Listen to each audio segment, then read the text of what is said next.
Okay. Enter ko na po. Sige. Okay na po.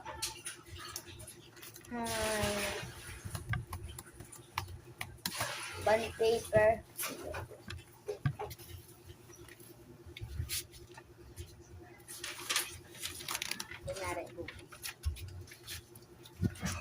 Lalaking kapakailangan na nabalitang lasing po sa gate ng ABN station ay kasalukuyang nasa emergency room ngayon.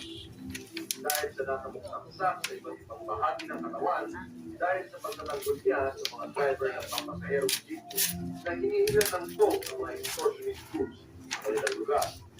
At ayon sa doktor na tumitingin sa Puerto maluma ang naging niya.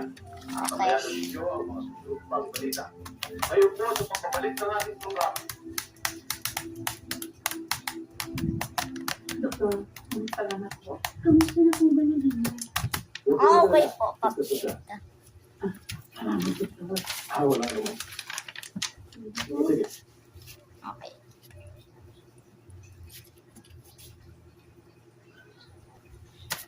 Ay, Karina. Nandito si Karina.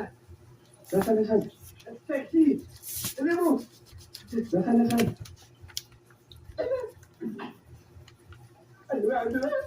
Ay, sigurado ako. Pumunta dito, tatawalin ka. Sigurado ka? Sigurado ako si Karina. Yung mga dalatawag ko. Kapagkain. Ganda na laki na ba ako? Ay, ang gwapo mo. Kamukha mo pa ino.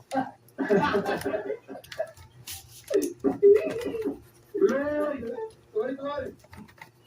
Sir, maglilinis na mo ako. Akala ko ba, Karina? Sino na? Tumas na. Oo. Sige ho, doktora, kayo na bahala sa lola ko. Oo, sige. Siya nga pala, nandiyan din yung San Domingo na nag-aalis sa dita. Kaya ano siya, nakaisipin na siya pang dinadalo ko. Sige, huwag mo pababayaan ng lola ko, ha? Oo, sige. Ako nang bahala sa kanya. Ang nagtatamad-tamad, ha? Ano mga pula ka, Hel? Sa akin. Tulong namin. Tayo. Parang Hel tayo. Sa akin to? Ako ang pera. Mata ka ba? Ayos na. Ayos na, no? Ayos pa rin.